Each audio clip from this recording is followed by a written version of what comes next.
Italian Wine Podcast. Chin Chin with Italian wine people.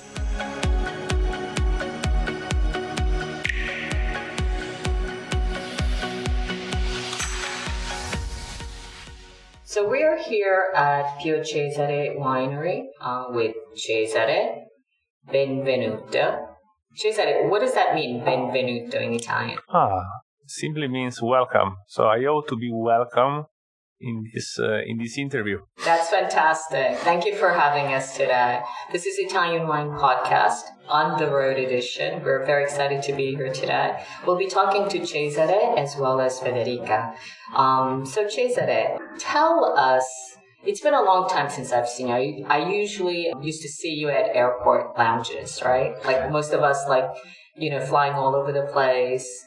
And I saw you in Russia, I saw you, I think, in New York, all the time. And it's been a very long time. How long has it been since last time you took an airplane?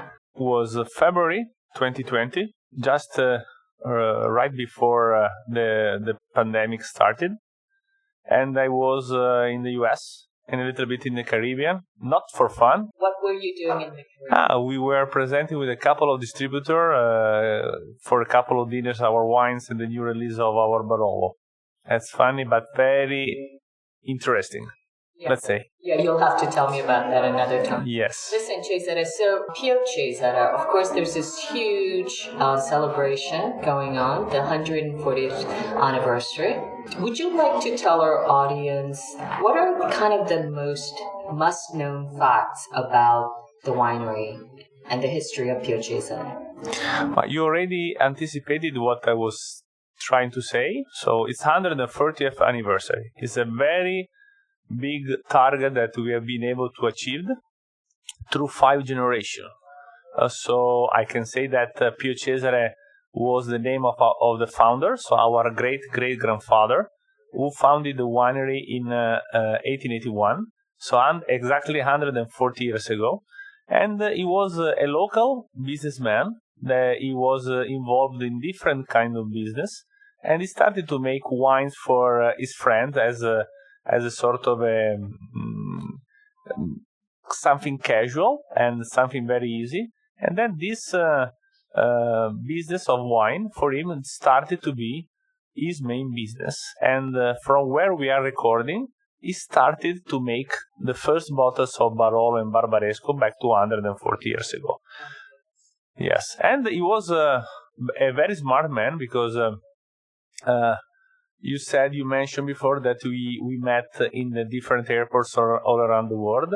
He didn't used to fly, but he was the owner of the passport number 55 of the Italian Republic. Oh my goodness, that's crazy. Yes, he was. What was his name? Cesare.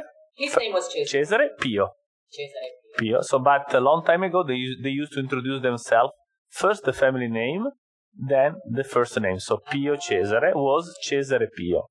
And he was one of the first to understand and to look also not only in Italy, but also outside of Italy.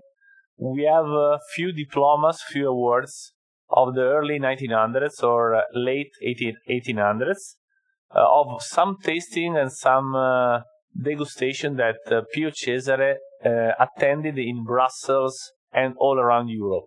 And going to Brussels by that time was already a big trip. So no planes, but trains or other way to transport themselves. So it was really used to make what we are doing now. So, Cesare, what do you do? What is your role in the winery? I have no idea.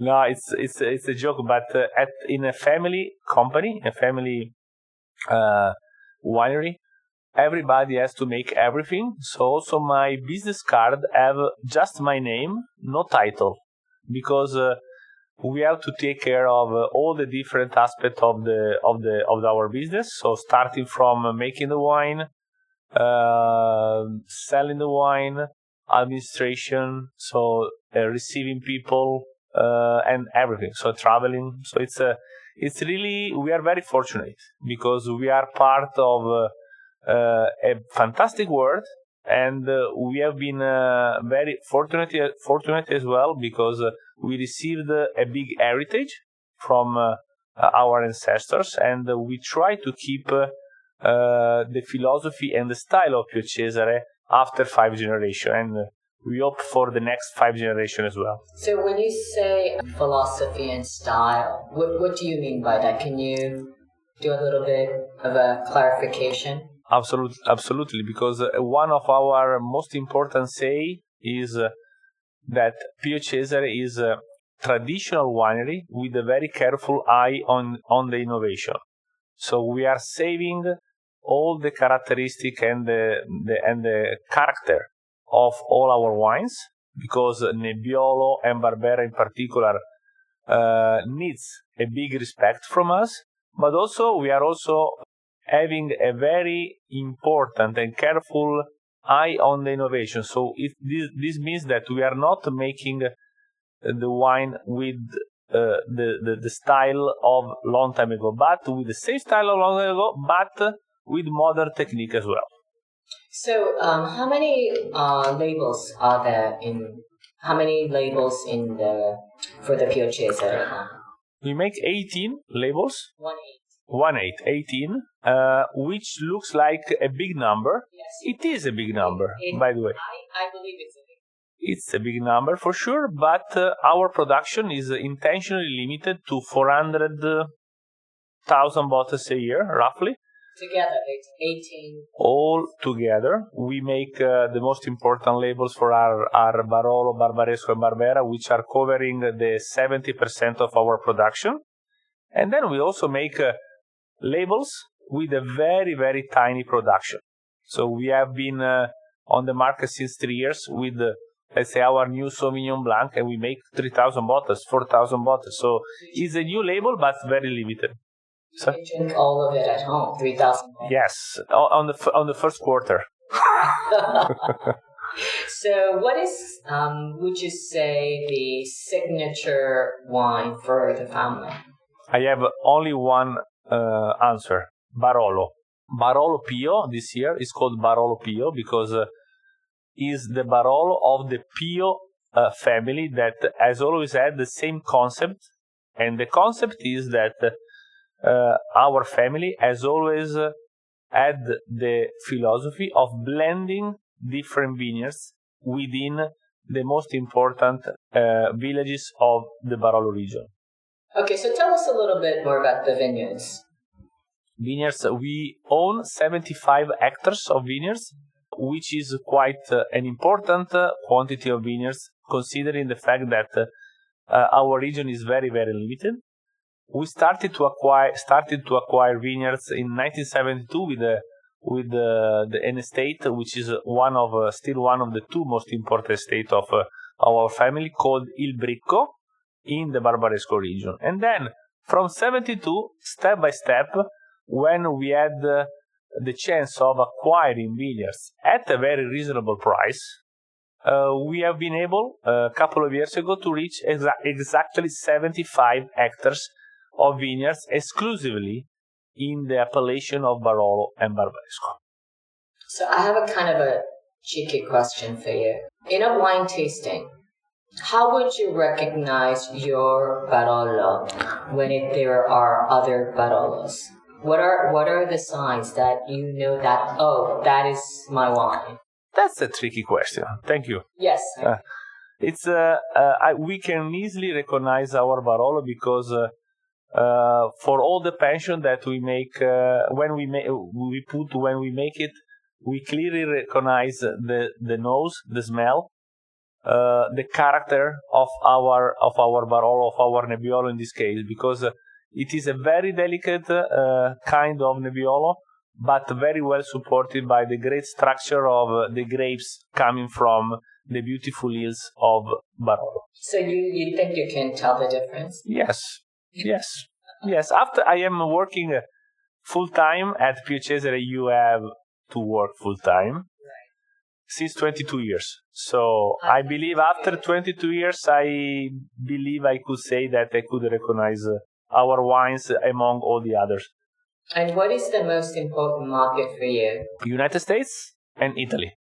We ship our wines in 50 countries all around the world, but the two most important are US and Italy. And then we have a very nice presence in the top and key market all around the world. And what is the percentage of export versus 75, 80, more or less, percent of export. And so how did that affect during the pandemic? Has it affected because of course you're a premium wine, you are of course focused in, I understand, Horeca, right? Sí. So how did that affect the whole market situation during the pandemic? The first part, the first beginning was really a disaster. March, April, let's say, of last year was a disaster for everybody, but in particular for a winery that totally concentrated its efforts in the last 50 years selling wines to restaurants. Right. So restaurant closed, big panic. Then the people started to buy wines to drink at home. And then we recovered a little bit in the second semester of the 2020. So we have suffered a lot because we miss all our friends all around the world. I miss to meet you in some airport all around the world, but also all the tasting and also the new friendships that we have been able to get with our travels. It's really, really a disaster. Yeah, and it's very odd, right? When I just came into the winery, intuitively I would just hug you, right? Yes. I could do it, yes. Right? So what are the my last question to you is, what has the pandemic taught you? Pandemic told us that unfortunately my uncle and Federica's dad is no longer with us due to this virus. And this is pandemic for me means this very important tragedy that our family has faced a few weeks ago. But the pandemic also made a sort of a selection on our clients. So we understood who is really not only a client, but is a friend. And we have been able to really select our friends all around the world that are contributing to the great name of Pio Cesare. This is very, very important for us. Because I tell you things that my uncle taught me many, many years ago. We have no written contract with anybody in the world. Also with our number one client in the world, we don't have any written contract. This is crazy. What are you saying? We just shake our hands, and my words is equal to their words. So it's a gentleman agreement that we totally respect since ever. And the friends come in this kind of difficult moment. And we had many good demonstration of this attitude. And that's why... But I know this was supposed to be my last question, but how does that work? Like in China, for example, this gentleman's agreement, it's not that easy. In China, we have one importer since 2004, end of 2004, sorry? Who's your importer? Torres, China. And no written contract. We are doing, they are suffering the last couple of years, of course, but it's normal, but still very loyal. They only have one Barolo producer in their portfolio. We ship wines in China only to Torres, China, for example. Great. Well, listen, Cesare, I really hope I can see you at airports. I can't believe I'm Me too. This. And I will challenge you to a blind tasting to recognize your own Barolo. Down deal. Grazie. Ok, grazie. Ciao, grazie. Alla prossima. Listen to the Italian Wine Podcast wherever you get your podcasts. We're on SoundCloud, Apple Podcasts, Himalaya FM, and more. Don't forget to subscribe and rate the show. If you enjoy listening, please consider donating through ItalianWinePodcast.com. Any amount helps cover equipment, production, and publication costs. Until next time, chin chin.